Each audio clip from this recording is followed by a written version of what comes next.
application faayidaa guddaa qabu. Appii kana namni bilbila irraa hin qabne hammumaan kana gabbufatee itti fayyadamuu qaba jechuudha.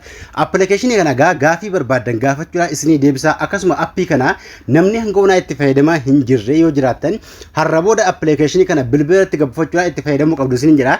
Waan barbaadan afaan oromootiin gaafattanii isinii deebisuu danda'a. Akkasuma waan hojjetachuu barbaadan takka yoo loogoo hojjetachuu barbaadan loogoo hojjetachuu yoo barbaadan jechuudha. Loogoo akkasuma yoo profaayilii hojjetachuu barbaadan profaayilii social media illee profaayilii social media illee hojjetachuu barbaadan jechuudha. Appii kana keesseen waan hojjetee isinii kenna jechuudha. Waan barbaadan kulli gaafii takka afaan amaariffaatiin yoo gaafattan akkasuma akka inni afaan ingiliffaatti isinii hiikuu barbaadan afaan ingiliffaatiin gaafii gaafattanii afaan oromootti akka isinii hiikuu isinii godha jechuudha. Ammallee gaafii afaan oromootiin yoo gaafattan waan isin feetan takka hunda waan isin barbaadan hunda isinii deebisa jechuudha. Application kana gaa namoota baay'ee itti fayyadamaa jira. Namoonni hanga onaa hin beekne itti fayyadamaa hin jirre appii kana gaa har'a booda itti fayyadamuu qabdu. Application kana isirraa akka argachuu dandeessan isin barsiisa. Akkasuma namoonni chaanalii keenya faaratatan chaanalii keenya subscribe gochuu akkasuma viidiyoo laayikii tuquun eegalaa isin jira. Viidiyoon kun akka namoota hedduu bira gahuuf laayikii tuquu akkasuma share gochuu hin dagatinaa isin jira. Subscribe yeroo gootan notification itti banaa isin jira. Barnoonni hanga dhiisu akka nama hunda dura isin bira gahuutti jechuudha.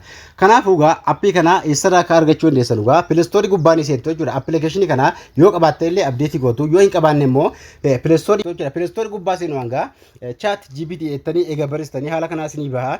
Haala kanaan hanga download godhattu amma waan bilbila irraa qabuuf haala kanaan open godhe yookaan baninaan jira. Isin garuu install yookaan download godhattu bilbila keessa irratti jechuudha. Appii kana yeroo eega download gootanii kaatanii bilbila keessa irraa eega irra seentanii haala itti bantanuu isin agarsiisa jechuudha. Appii kana banuun waa xiqqoo waa takka isin tursiisu email ma keessanii wal qunnamsiiftu. Haala kana yeroo irra seentanu gaa asirratti continue your Google isin jira yookaan continue use Google jira. Google wal qunnamsiise account Google jira. Ka ganjellaa kun sign up dha. Sign up godha kan jira. Ka sadeesa login jedha. Kanaan dura yoo qabaattan login godhee isin jira. Yoo sign up gootan banuu isin gaafata. Ammallee continue Google yaallee wal qunnamsiisuudhaan seenuu dandeessu jechuudha. Login kun kanaan dura yoo qabaattanidha. Kanaafuu isin kamera tuqxu ka awwalaa kana continue Google account Google bilbila irraa qabdan tokkoon wal qunnamsiisuudhaan seenuu dandeessu jechuudha. Yoo barbaaddan sign up gochuu dandeessu yoo haaraati sign up niif wal qunnamsiisuu jechuun tokkuma waa takka application kana gaa Gmail account bilbila irraa qabdan takkaan wal qunnamsiisuudhaan haala kanaan keessa seentu jechuudha. Email yaali wal qunnamsiiftanii yoo dhikkata guyyaa dhalootaa isin gaafate guyyaa dhalootaatti guutuu akkasuma yoo immoo ammas maqaa keessan isin gaafate maquma keessan itti guutuudhaan gara fuula duraa deemtu jechuudha. Haala kanaan guyyaa dhalootaa isin gaafachuu danda'a. Guyyaa dhalootaa keessanitti guutuu hin dhiisanaa isin jira. Kanaaf haala kanaan gara fuula duraa isin fide yookaan jechuudha. Eega wal qunnamsiiftanii haala kana yoo isin fide fakkeenyaaf asirratti akkaataa baanarii yookaan loogoo hojjetan yoo jettanii baritan akka loogoo akkamitti hojjenna yoo jettanii akkamiin profaayilii yookaan immoo loogoo hojjechuu dandeenya yookaan waan barbaadan takka loogoo YouTube ta'e profaayilii YouTube ta'e jechuudha.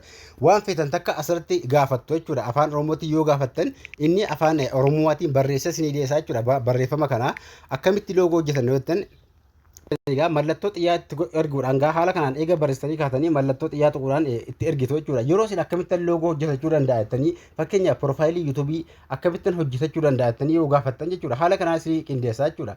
Haala itti hojjechuu dandeessanuu fi haala isin irra kaawwachuu itti dandeessan. Profaayilii kamtu bareedaadha. Maqaa YouTube haala kamiin jijjiirrachuu danda'a. Akkasuma maqaa YouTube kamitti yoo jijjiiradhe naaf bareedaadha jettanii gaafii isin gaafattan rangadee kana isinii tarreessaa jechuudha. Application kana gaa barreeffama qofaanii miti yoo barbaadan ganjellaa kaa dhufuudhaan gaa harka mirgaatti ni jira. Asirratti illee ammallee ka biraa haala kanaan jechuudha. Appii kana yoo barbaadan ganjellaa kaa dhufuudhaan gaa mallattoo footoo kaa tuquudhaan footoo barbaadan takka yoo haala kanaan irra keessanii footoo sana isinii fidaa. Footoo kanaan barbaada yookaan immoo footoo kana fayyadamiiti loogoo naa godhu jettan footoo keessa fayyadamee loogoo barbaada isinii hojjeta jechuudha.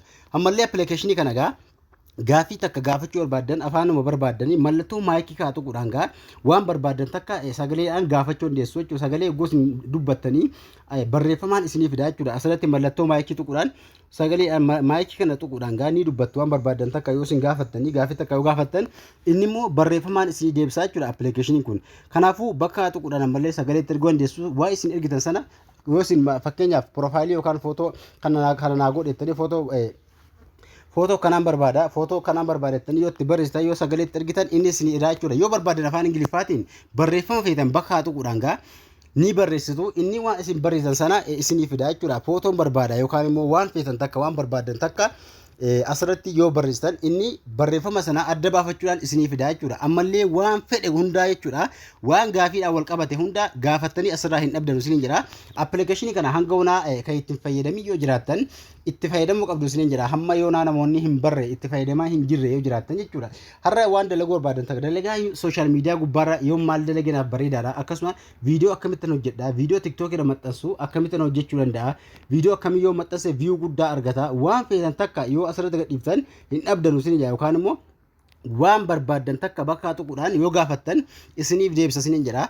Akkamittan akkasuma viidiyoo tiktookii hojjechuu danda'a. Akkamittan viidiyoo feesbuukii irra poost gochuu danda'a. Waan feetan takka yeroo isin gaafattan inni barreeffamaan haala itti isin poost gochuu dandeessanuu fi itti fayyadamtanii viidiyoo maxxansuu dandeessan hunda isinii deebisaa jechuudha. Deebii isin barbaadan afaan ingiliffaatiin afaan oromootiin isinii deebisa isinii jira. Kanaaf appii kana gaa keessa isaa yoo seenee waa hedduu jira. Akkasuma isinillee yogguu bantanii itti fayyadamuu eegaltan wanti hundi isiniif gala isinii jira. Irra seenaatii namoonni hanga onaa itti fayyadamaa hin jirre itti fayyadamaa isinii jira. Appilikeeshinii kana hanga onaa namoonni hin beekin irra seenaatti fayyadamaa isiniin jira. Haala kanatti fayyadamaatii gaa waan isiniin galle yoo jiraate komantii adnaa barreessaa. Chaanaalii kan kookaa sabiskiraayibii gochuu hin dagatinaa isiniin jira. Viidiyoon kun akka namoota hedduu bira gahuuf laayik sheer godhaa isiniin jira. Gaaffii yoo qabaattan komantii adnaa barreessaa. Barnoota kutaattaan hanga wal xumutti nagaan tura.